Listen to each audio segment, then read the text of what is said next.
It is my pleasure today to introduce today's speakers for this 50-minute webinar. The first presenter is my coworker and the General Counsel of Pension Planning Solutions, Allison Grimm. Her topic is the top 10 401k mistakes according to the IRS. The second speaker is Melissa Weaver, a partner and ERISA attorney with Brooks Pierce, McLendon, Humphrey, and Leonard. Melissa's topic is retirement plan train wrecks, what to do when you have one. Should you have any questions, please email them and we will reply back to you after the webinar. We will now get started with Allison's presentation. Thank you, Mike. Today we'd like to talk about the top 10 401k plan mistakes that are found by the IRS and go through them one by one. But before we do that, I'm going to ask you whether or not you know about your plan document, because a lot of the mistakes that we find and that the IRS finds relate to the plan document. So the first question is, do you know what it is? And a hint is that it is not the summary plan description. A lot of times when I ask clients and say, I need to look at your plan document, please send it to me, the first thing that comes across is the summary plan description, which is a shorter document that you're supposed to be giving to your plan participants. The plan document, however, is a long document, and it is signed by somebody on behalf of the company. Sometimes it is actually two documents. There'll be a long document called a basic plan document that will have the document provider's name on it. And then there's a separate adoption agreement that will have your company's name on it and will have fill-in-the-blank selections that you've made relating to how your plan is going to operate. So if you know what your plan document is, do you know where it is? And have you ever read it? Those are really important. Why is that? Because the plan document is the governing legal document for the plan. ERISA requires the fiduciaries, which means the plan sponsor, otherwise known as the employer, and others to follow the terms of the plan document. So if you don't know what the document is, how can you be following it? Or if you don't know where it is, how can you be following it? Most of the errors on the IRS top 10 list involve some sort of a failure to follow the plan terms. The first mistake that the IRS finds is that the plan document has not been updated properly. Now, the laws in this area change at least once a year, if not more often than that. And so the plan document has to be updated. If you haven't updated your document in the past few years, it is probably out of compliance. The most recent restatements were required to be done between 2002 and April 30th of 2010. And the reason the dates differ is it depends upon whether your plan was actually an individually designed plan or if it is using some sort of a prototype or volume submitter, which is a pre-approved plan. And so the dates are on a sliding scale from 2002 to 2010. In addition to that major restatement, there have been standalone amendments required in the last few years. The final 415 regulations were due end of 2007. Pension Protection Act amendment was due end of 2009. The Hart Amendment was due the end of 2010. And the WRERA amendment was due the end of 2011. The second question that the IRS asks and the mistake that they find is that the plan's operations do not actually follow the terms of the plan document. Examples of this are that you're not following the plan's rules regarding eligibility, letting people participate too soon or too late in the plan, permitting loans when the plan document does not allow loans, allowing in-service distributions when the plan document does not allow. It's very important that you read the plan document and actually operate the plan the way the plan document says it should be operated. The third most common mistake that the IRS finds, and it's one that they are heavily focused on these days, is whether the plan's definition of compensation is applied correctly. Does the plan's definition include bonuses or exclude bonuses? Does it include fringe benefits? What about commissions and tips? is the correct figure being used by the plan to calculate the deferrals if they're on a percentage basis, and compensation limits. You should know that some plan documents permit different definitions of compensation to be used for different purposes in the plan. And that is something that I recommend against, because it's hard enough to follow one definition of compensation, let alone trying to keep track of, well, I use one definition for one purpose and another definition for another. So you ought to take a look at your plan document, compare the compensation definition to what payroll is actually doing, and see if they marry up. And if they don't, then you've got a problem that Melissa will tell you how to fix a little bit later in this presentation. The fourth problem found by the IRS is whether or not matching contributions are made to all eligible participants. So you have to look to see who is eligible in the plan document for the matching contributions. Is there a last day of the plan year requirement or a 1,000-hour requirement? If you had somebody who left work in February, for example, they probably didn't meet the 1,000-hour requirement, and they are not there on the last day of the plan year, so that person would not be eligible for a matching contribution. And if you made one for them anyway, that would be a mistake. Did matching contributions get allocated to all of those who were entitled to them? Did you make sure that everybody who's eligible for matching contributions really got them? And was there anybody who wasn't entitled to a matching contribution that got one? Those are the questions you ought to look at with matching contributions.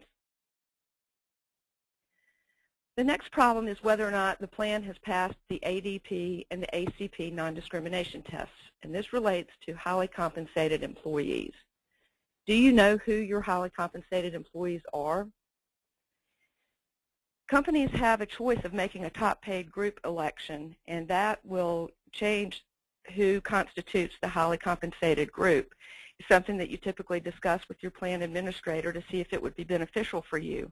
If you've made that election, you'll have one set of HCEs, and if you have not, you'll have another set. And so it's important to know whether you've made that top paid group election.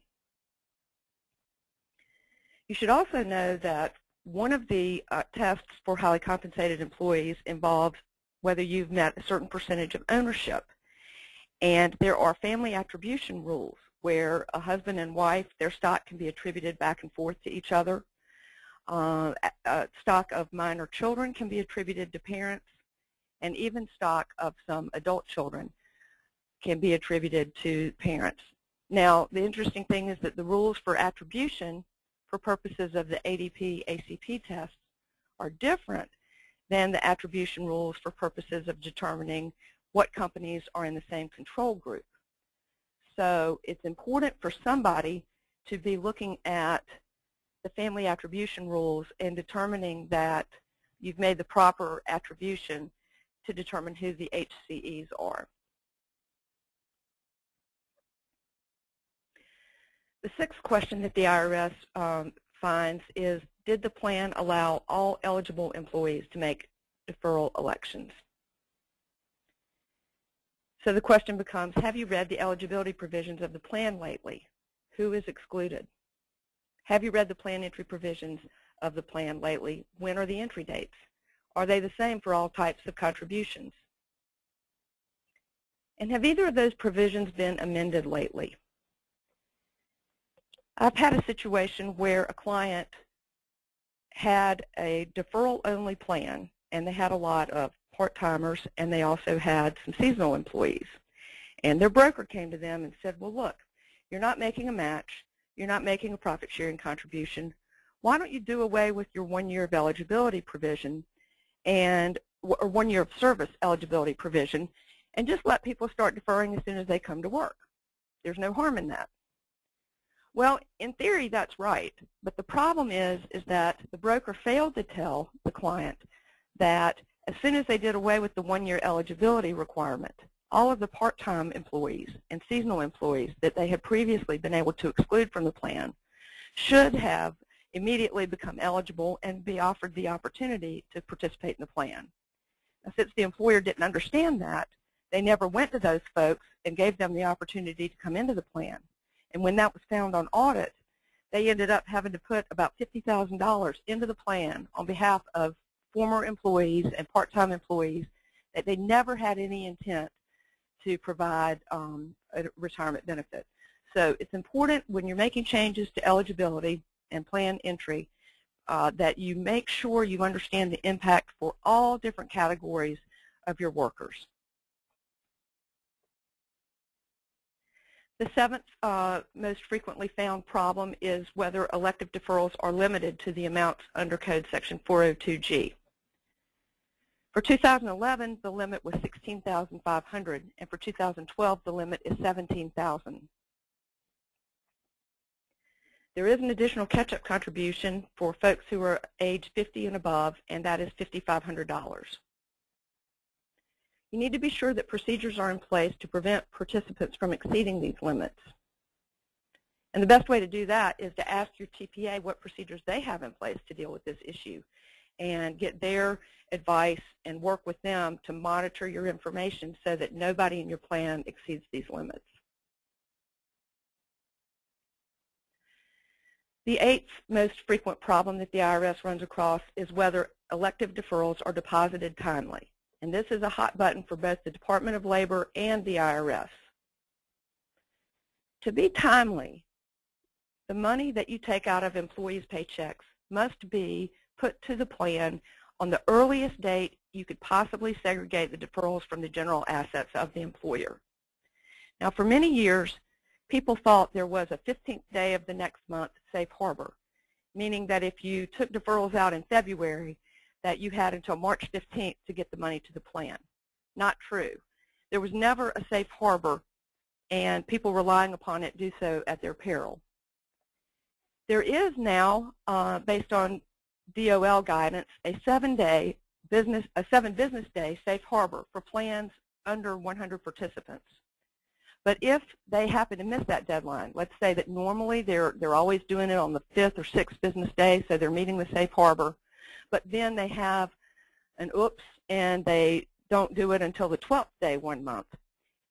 When you go to have to calculate the date you could have gotten the money into the plan, you are no longer able to rely on the 7th business day, but you must go and actually figure out what was the earliest day you could have gotten it into the plan. Maybe it was the 3rd day, and calculate the missed earnings from the 3rd date out to the 12th when you actually got the money in the plan. So you might be asking, well, what's the big deal? I mean, what does it matter if you're a few days late? Well, the employer is deemed to have borrowed the participant's money because they've taken it, the employer has taken the money out of the participant's paycheck, and, you know, they've had the use of it, so maybe they earned interest on it. Borrowing money, an employer's borrowing money is a prohibited transaction that triggers excise taxes and is a huge no-no. And they've gotten so focused on it that on the 5500 there's a specific question now that you must answer that says, have you missed any, have you deposited deferrals late in any pay period? And if you check that answer yes, then you better be prepared to have also corrected it according to the methods that Melissa will be talking about shortly. The ninth problem has to do with participant loans. They must be administered in compliance with Code Section 72P. There are very specific requirements. There must be a written loan agreement. The loan generally can't exceed the lesser of $50,000 or 50% of an account balance. Prior loan balances must be included in calculating the permitted loan amount. The payments must be amortized on a level basis. They must be equal payments. And there's a 5-year maximum term unless the loan is for the purchase of a primary residence. Problem areas that come up most frequently have to do with refinances or in situations where an employee has more than one loan out at a time. And the 10th most frequent problem that the IRS finds has to do with hardship distributions and whether they were made properly. Now, hardship distributions must be permitted by the plan document specifically. And the permitted expenses are things like expenses for medical care, costs related to the purchase of a principal residence, payment of college tuition, related educational fees, and room and board expenses, payments to prevent the eviction from the principal residence or foreclosure on the mortgage, funeral expenses, or certain expenses relating to the repair of damage to the employee's principal residence. So if any of those things is the reason for a hardship distribution, then it would be permitted to do that if the plan document so provides. So what to do? If you find the mistake first and you correct it before the IRS or the Department of Labor finds it, then your fees and penalties will be a lot lower than if you roll the dice and take your chances getting caught on audit. And Melissa's going to talk about that in just a moment. So now that we've talked about the 401k mistakes that are most frequently found by the IRS, the question is what to do about them if you find them yourself. And Melissa Weaver will be talking about that. Melissa?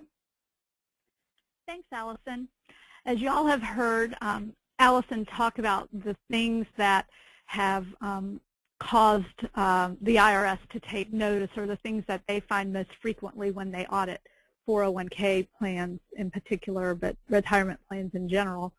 I think that it's evident that the issues that she's talking about, and as she pointed out, these things come from most often from inattention, not bad intent on anyone's part or disregard of the plan. They just really don't always pay attention. So one thing we'd like for you to take away from today is that don't just sign your plan documents and put them away and never pull them out again. You have to keep them close at hand. And if you don't have them close at hand, then hopefully you'll go back today and you'll talk with your providers or your attorneys or whatever to see that you can get yourself a file or a notebook that has your documents. But what I want to talk to you about today is that if you do discover in your examination of your plan that you've made a mistake, or if it just you happen to come upon one, and your train goes off the track, so to speak, what do you do? And so what I'm going to talk to you about is how to get your choo-choo back on the track. But before we do that, my slides are not advancing. Click your mouse right in the middle of the slide and they should start advancing. There it goes. Sorry about that. Before we do that, I want to make sure that everybody understands that when we're talking about retirement plans, we have two sets of laws to be concerned about. On the one hand, we have the Internal Revenue Code, which is enforced by the Internal Revenue Service.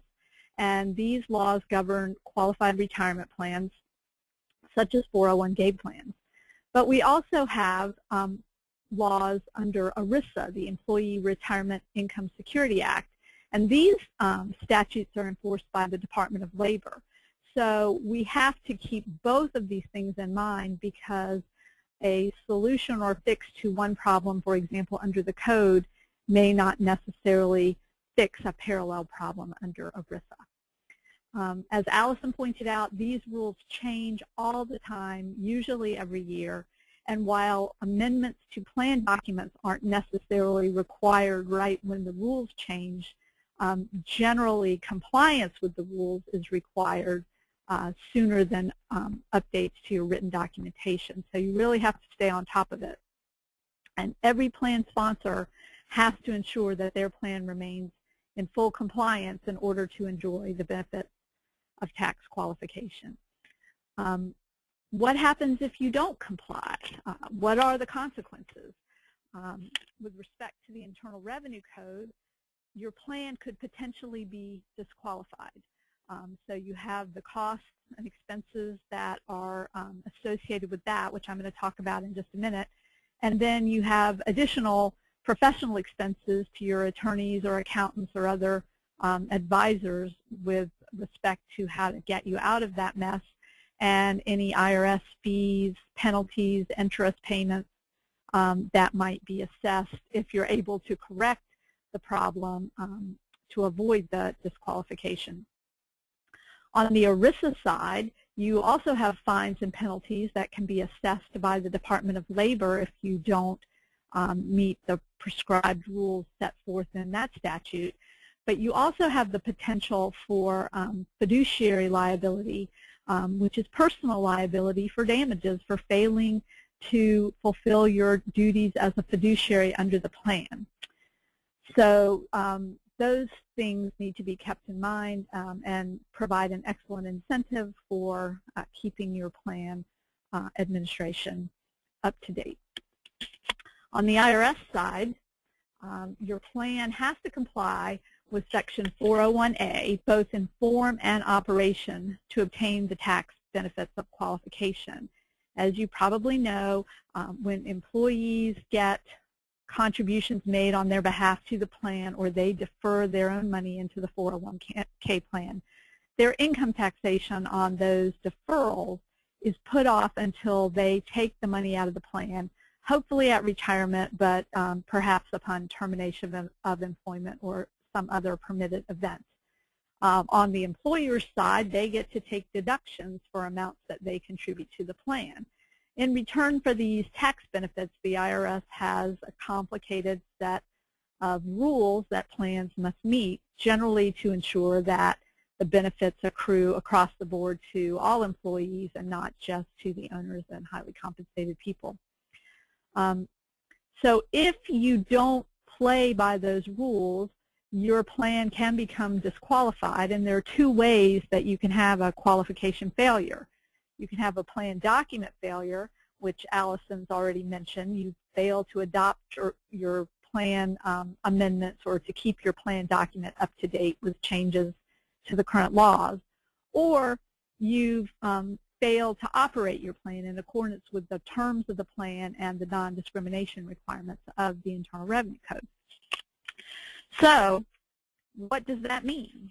Well, if you're the poor employee who happens to have money in a disqualified plan, all of the contributions that your employer put into the plan for you become taxable income to you to the extent they're vested. And to the extent they're not yet vested, they'll become taxable in future year when they do vest. In addition, if a distribution is made to a plan participant from a disqualified plan, you can't roll that over, and even with respect to contributions that were made in years when the plan was qualified. So this situation would occur where a distribution is made to a participant, they take it to their IRA or to their new employer, and then subsequently it turns out that, oops, we made a mistake with our plan and now we're under threat of disqualification. That's going to be the potential harm to your, or one of the potential harms to your former participant. The other effect to them is that the taxation applies retroactively back to the first year of disqualification, even though the parties all thought the plan was qualified when they made that distribution to the participant. So the poor participant kind of gets stuck holding that bag. The contributions that are included in their income are also considered deemed distributions from the plan and subject to a 10% premature distribution tax if they're less than 59.5. So they get a little double whammy there. If they did take a distribution and roll it over to an IRA, the IRA rollover is considered failed and subject to a 6% excise tax for each year the amount remains in the IRA.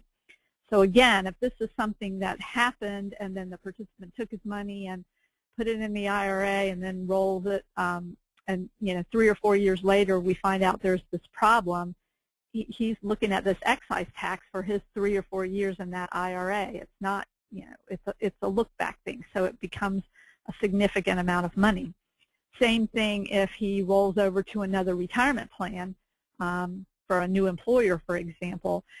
That plan can be disqualified just by virtue of having accepted the money from the disqualified plan. So from the employee standpoint, plan disqualification is a significant negative event, and generally, if it's due to sloppy plan administration, the people that are really getting penalized are your employees and former employees. But that's not all, because there are consequences to the trust that holds the plan assets and to the employer itself if a plan is disqualified. The trust will have income subject to the regular trust taxation rules, because it will no longer be a tax-exempt entity, which it would normally be if the plan was qualified. In addition, the employer loses all those deductions it took for the years of contributions back to the date of disqualification.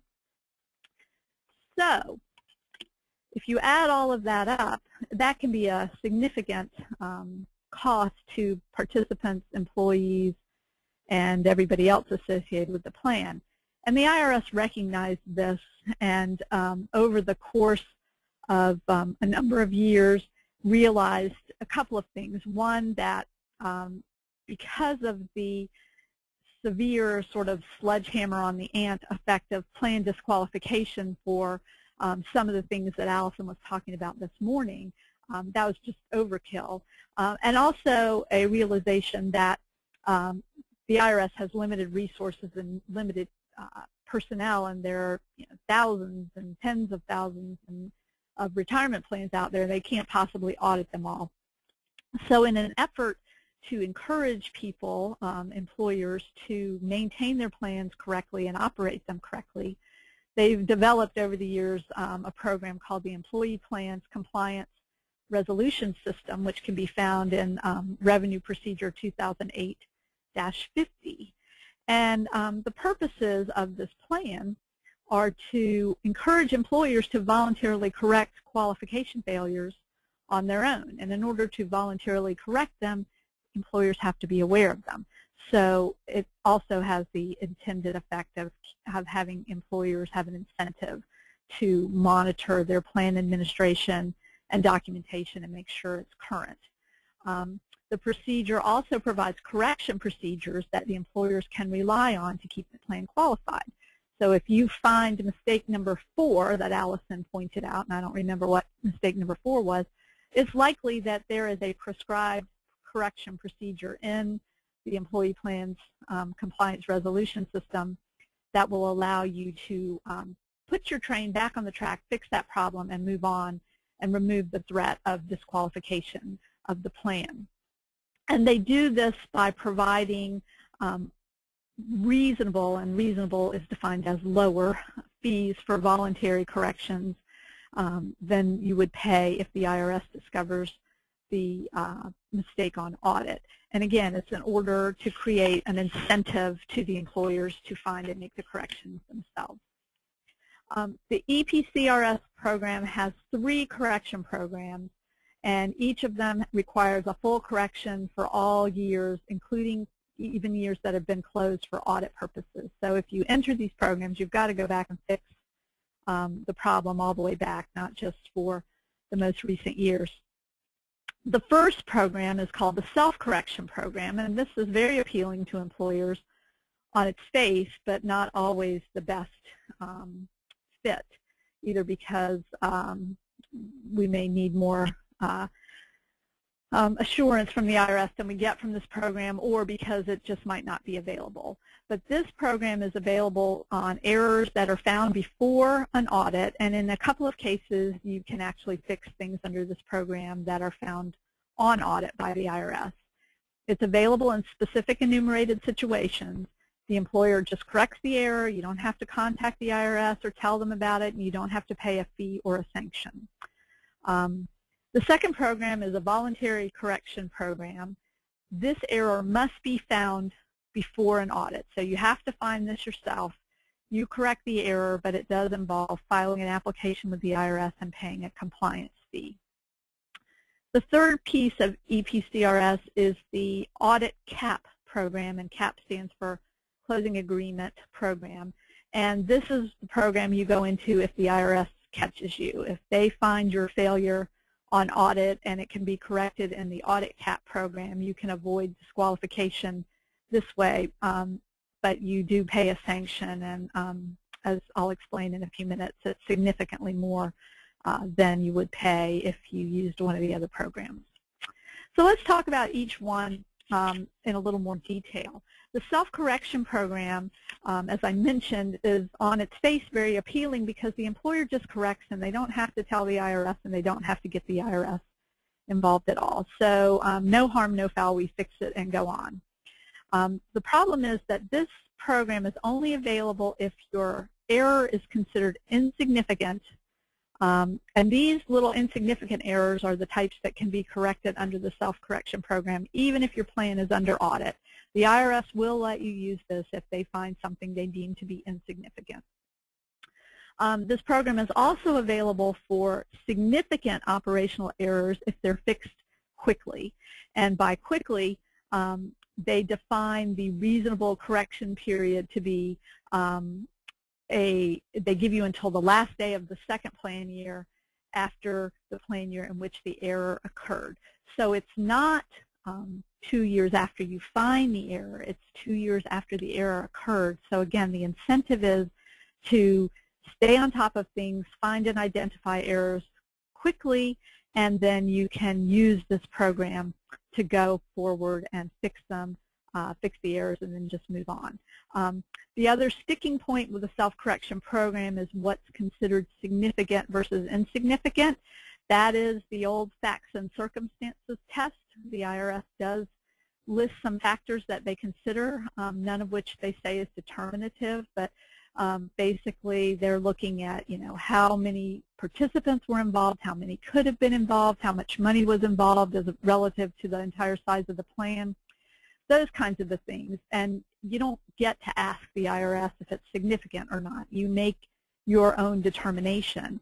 And if you think something is insignificant, then and you're wrong, and they come along and disagree with you, then you're right back where we started from. Now you're on audit. So there's a bit of a risk here if it's not clear-cut, and some employers want more assurance that if they go through a fix that it will be blessed by the IRS. So for those people, or for those people who have a significant error and didn't find and correct it within the reasonable correction period, we have the voluntary correction program. And this program requires an application to be filed with the IRS, a compliance fee to be filed, and full correction to be made. You can use this program to correct operational errors, plan document errors, and demographic failures. And what happens is you can also do this anonymously, and sometimes that's a useful feature. You go, you submit your application, you do your negotiating with the IRS, you come to a resolution, and then at that point, when all sides agree, you can identify the client and pay the compliance fee. The downside of the anonymous method is that if in the interim, while all this negotiating is going on, the IRS audit is initiated, then you're really no better off than if you hadn't been caught at all because you haven't identified yourself. On the VCP application, you have to describe the failure, show the years it occurred, how and why it arose, the administrative procedures in place when the error occurred, how you're going to correct it, how you're going to calculate lost earnings. You need to show your calculations for the employees who are affected. You need to show how you're going to locate lost participants. Yes, you have to go find the people who, as Allison's seasonal employees, and she was talking about in her example, you got to go find those people and give them their, if anybody ever saw the movie The Jerk, when he's writing that check at the end for $1.98, you have to give them their amount of money. You have to be, you have to tell them what measures have been put into place or will be put into place to make sure it doesn't happen again. And then you have to give a couple other statements and attach 5500s and relevant portions of your plan document. But if you do all that and then you send in this filing fee, you can get the IRS's blessing for your correction. Now, the filing fee on its face might look expensive. For example, a plan that's just slightly over 100 all the way up to 500 participants would pay $5,000. But as I'll explain in a minute, that's significantly cheaper than what you might pay if your plan was disqualified or if you get caught on audit and have to go into the audit CAP program.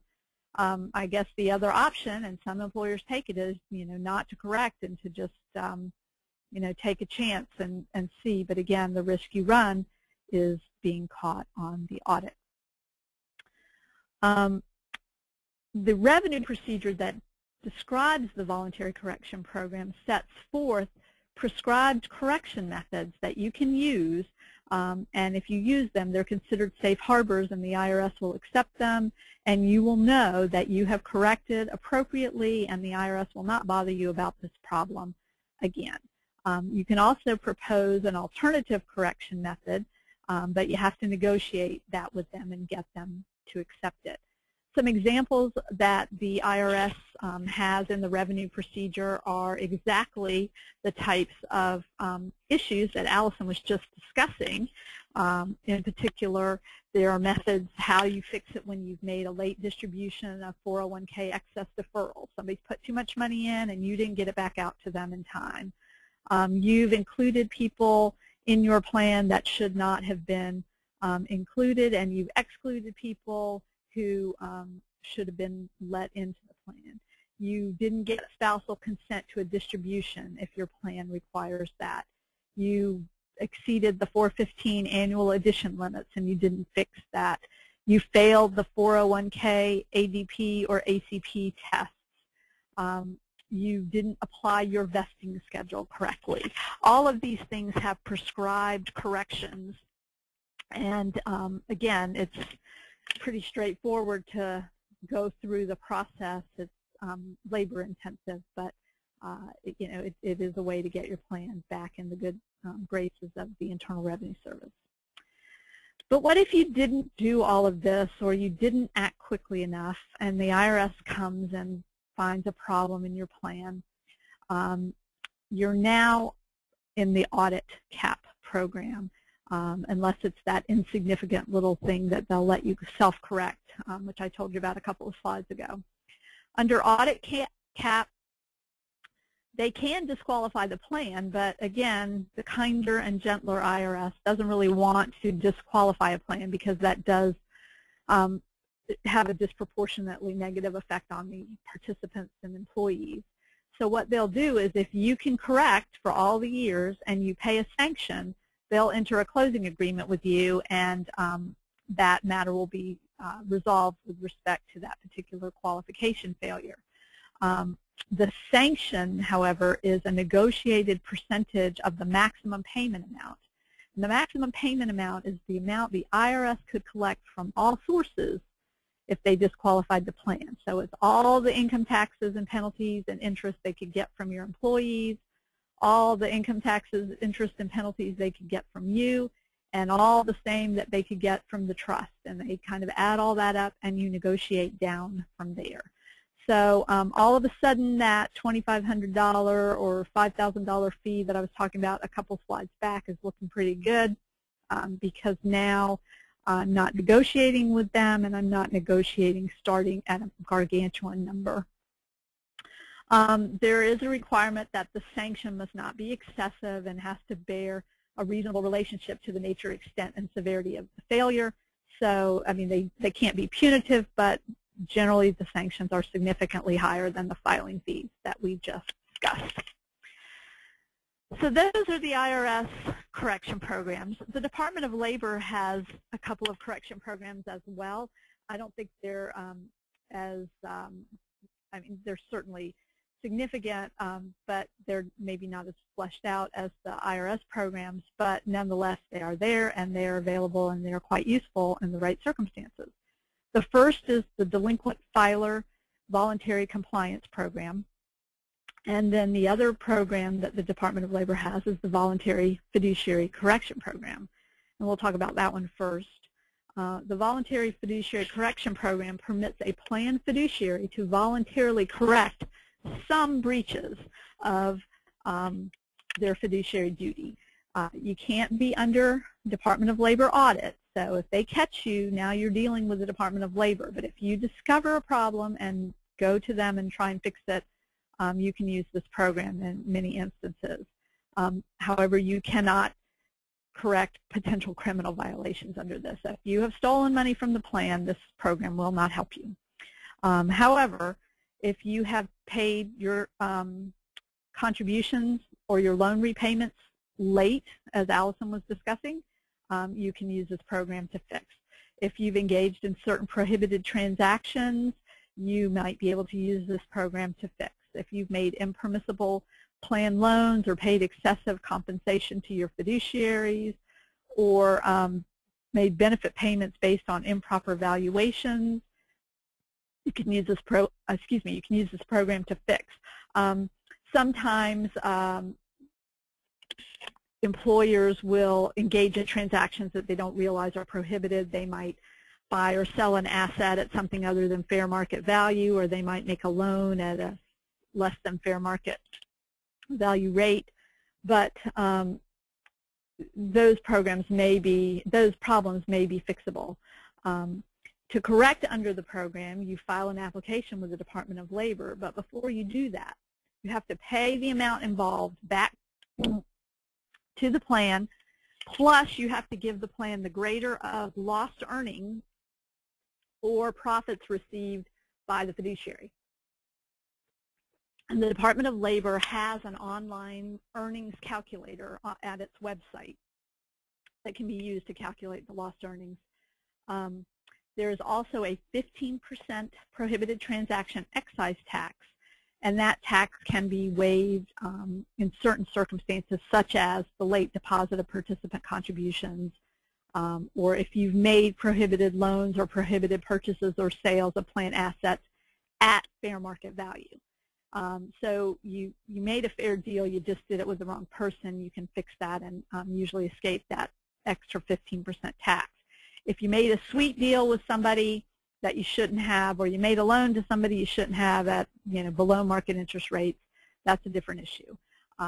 But all of these things, prohibited transactions in particular, employers and fiduciaries don't always understand what they can and cannot do. And so to fix the ones that are generally accidental, this program is a good way to go.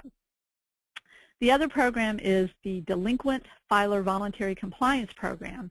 And this program is most commonly used if you forget, or for whatever reason, you file your Form 5500 late. It gives relief from regular penalties for late filing, but you have to do it on your own before you get notice from the Department of Labor. You can't wait for them to say, hey, you didn't file your 5500, and then try and take advantage of this program. You can, however, get it, still use it if you get an IRS late notice about the 5500, which is interesting but useful. The reduced penalties for filing late under this program are just $10 a day, up to a cap of $750 for a plan that has less than 100 participants. And if you have multiple year failures, you've not filed for more than 1 year, the maximum per plan is $1,500 for a small plan with less than 100 participants. So that is a very frequently used program. I think people have all kinds of reasons why they don't get those 5500s filed.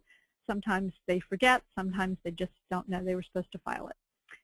But whatever reason, take advantage of this program if you fall into that category.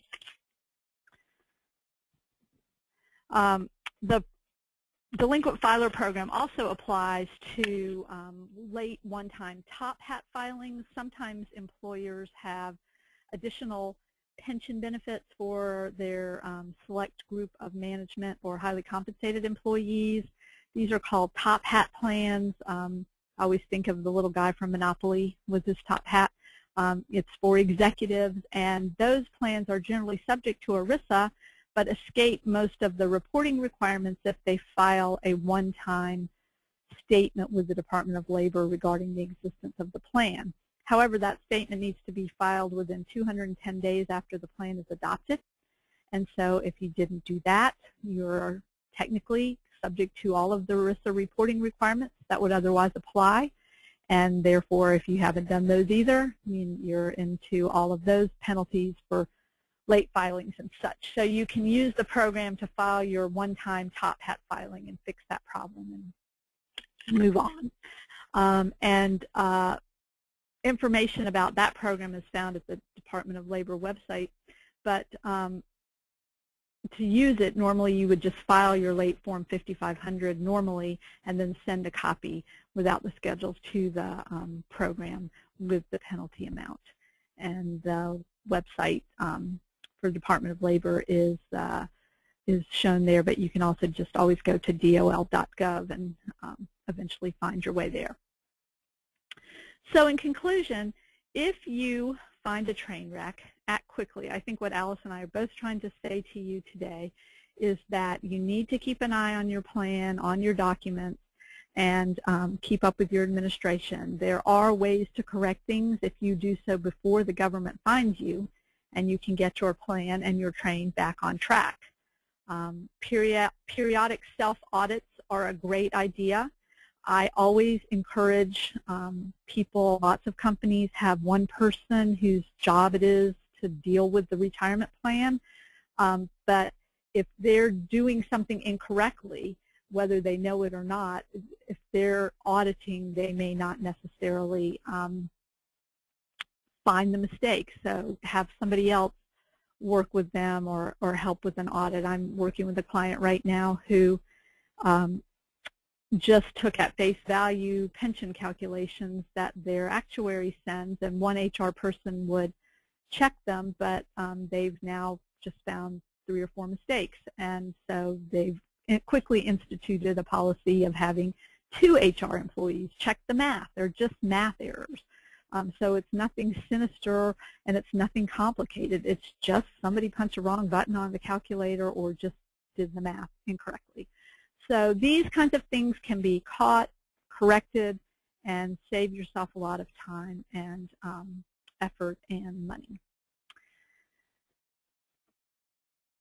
So that's all we have today, but our contact information is up, and if I can show you, if anybody has any questions, feel free to let me or Allison know. And now I'll give it back over to Mike. Thank you, Allison. Thank you, Melissa. Great presentation. And thank everyone for attending today's presentation. Please note the presentation was recorded and will be posted on both the Pension Planning Solutions website and the Brooks Pierce website in the near future. In closing, if you think you might have a problem with your plan after listening to this webinar, you probably want to contact Allison. However, if you know you have a problem, you will want to contact Melissa Weaver at Brooks Pierce. Again, thanks for attending, and we hope you will attend our future webinars. Thanks.